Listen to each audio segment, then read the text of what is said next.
Have you found your dream home and then found from your agent that there are 3 other couples who've written offers on it as well?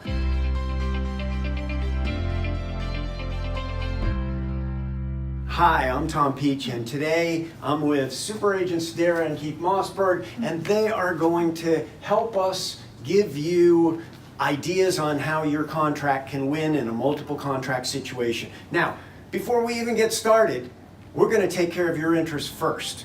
We are going to have you do nothing that's going to make you feel uncomfortable, that's going to put you in jeopardy, that's going to give you less rights or anything that you would have under any other circumstances. But these are just ways, with the inventory as tight as it is now, what's inventory like? It's in the low 60s in our area of concentration, 22315 and 22310, super low inventory right now. Yeah, so he's talking about, I'm sorry, Gary, he's talking about 2 zip codes where this is like it was in 2005. Approval letter. Let's start with the approval letter. You know, we're talking about an approval letter, not an approved qualification letter. We want your lender to have all of your tax returns, your pay stubs, verify your employment, pull your credit, all that business, get that all out of the way so you can have an approval letter to submit with the offer, not a pre-qualification. Very important. Right, that's right. And the next thing is offer price. This is a market where you don't want to screw around. This is a super highly competitive market. We want you to go in strong as you can. So the point where if you don't get it, you're okay with that. Not wishing you had offered $5,000 more. So it's not a market to screw around. You want to come in strong and hard. Right, you don't want to go above your means. Sorry, Tom. You don't want to go above your means, but at the same time, you want the seller to be excited about your offer. So again, you don't want to wake up in the morning saying, oh my gosh, I overpaid for this house, but you also don't want to wake up in the morning with a regret that, oh, I should have gone, we could have gone a little bit higher, I wish we had. Yep. On great properties, there are situations where if you lose it by $2,500, then next week the same type of property may go on at $5,000 or $10,000 higher. So good advice on that. Absolutely. Okay, down payment on your loan. Now again, the higher the better. You know, traditionally conventional 20%, but if you can go 30%, even 40%, great. The higher the down payment will show the sellers this person looks very financially qualified. I think they're more than likely to make it to settlement. It kind of just makes them breathe a little bit more easy. Yep, maybe again, just making the seller feel comfortable with your offer. Absolutely. Right. But if you're going VA and you've got to put 0 down, hey, you go for it. And maybe other aspects of your contract are going to win through. But just the more you can put down, the more solid you look to the seller. Absolutely. What's EMD? What is that, Keith? The EMD, well, I'll tell you, Tom and Dara.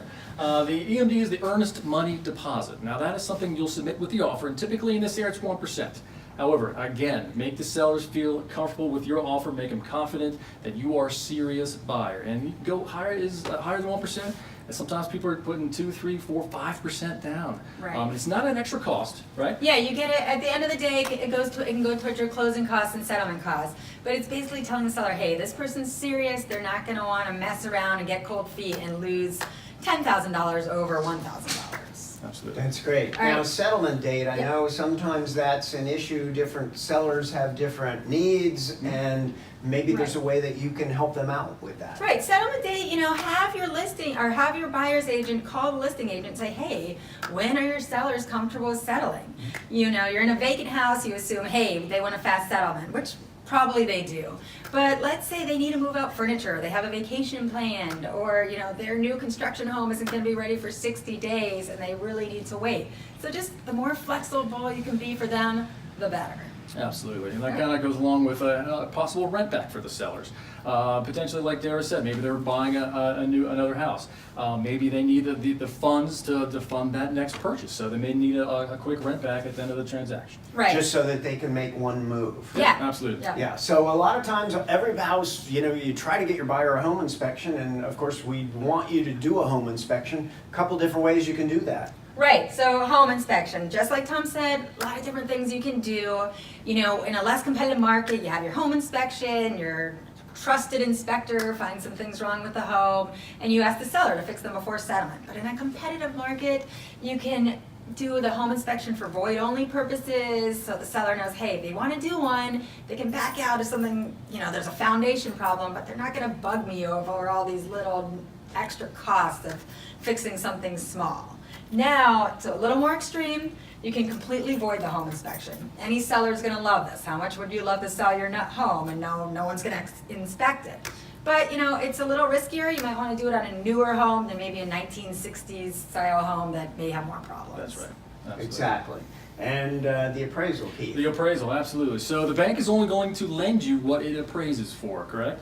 So it's another contingency that's in place to protect you, but if you can waive that, if you have the means to do that, then yeah, there might be an option for you. So that means if the appraisal comes in lower than your contract price, you're coming up with cash to the table. So that can be a kind of a dicey situation if you're not careful. Right. But if you're putting 20-25% down anyway, and the appraisal comes in $5,000 low, it doesn't matter. You can proceed to settlement without regard to the appraisal. Yep. Exactly. Okay, my favorite subject, great agent. Now, you want to have an agent who's respected around the community. Like, Do you know any of those? I We know a bunch of totally those, do. Darren Keith Mossberg right here. But all kidding aside, you want an agent who the listing agent's going to feel good about it. You're giving them a call. Again, let's use me for an example. They're like, oh, good, their agent's Darren Mossberg. I've worked with her before. She gets to settlement. She's not controversial. She doesn't bring up a lot of little things. We work together and we try to work it out. So, you know, it sounds like a smaller thing, but you really just want an agent who's well respected in the community and other people are going to want to work with. Yep. Well, you want your agent to be responsive. You Right. want them to be somebody that works with you instead of against you. Exactly. And even though you're both representing your clients, somebody who's going to be positive and Just you know, keep the help you ball get to the rolling. Yeah. settlement on time. Everyone's trying to get the same goal. And what happens when you've got agreement on everything? Let's get it in writing as quickly as possible. No, as soon as everything is agreed to verbally, and just get it in writing as quickly as possible. Get it ratified. The longer you wait, the longer you prolong, the greater risk you run into other offers coming in and spoiling the whole situation. So get in writing as quickly as possible. Yeah, you don't want that last minute agent coming in like, wait, we'll go 20 above what they're offering, and then they're like, okay, Time well. does kill all deals. So Right, exactly. It does. So, and then, so that's 10 tips for you, but we also have a bonus tip. Dun, dun, dun. And that is, you know, having your client write a kind of nicey love letter to the sellers about their property. Right. What are your thoughts on that? Well, okay. Well, my thought on it, of course, it depends on the seller. So this can come back to great agent, and your agent can kind of ask, hey, you know, Yep. do you think your sellers may appreciate a personal letter? Those type of people, and the listing agent may be like, you know what? Yes, they raised their kids in this home. They've done all the renovations. And then write a personal letter. Say, hey, I'm here. I want to grow old in this home. I want to raise my kids in this home. But there are other people more Yep. like this They guy. just want the numbers. Yep. bottom Sometimes line. the sellers just want the numbers. They don't care about that letter. They're not going to read it. So sometimes this works. Sometimes it doesn't. It just So depends. Just keep it in mind. Good Yeah. thoughts, guys. We appreciate it. And if you're out there looking to buy a home in this environment that we have now, we've got some other things that can help you as well. Don't hesitate to call us. We'd love to work with you. Our number 703-822-0207.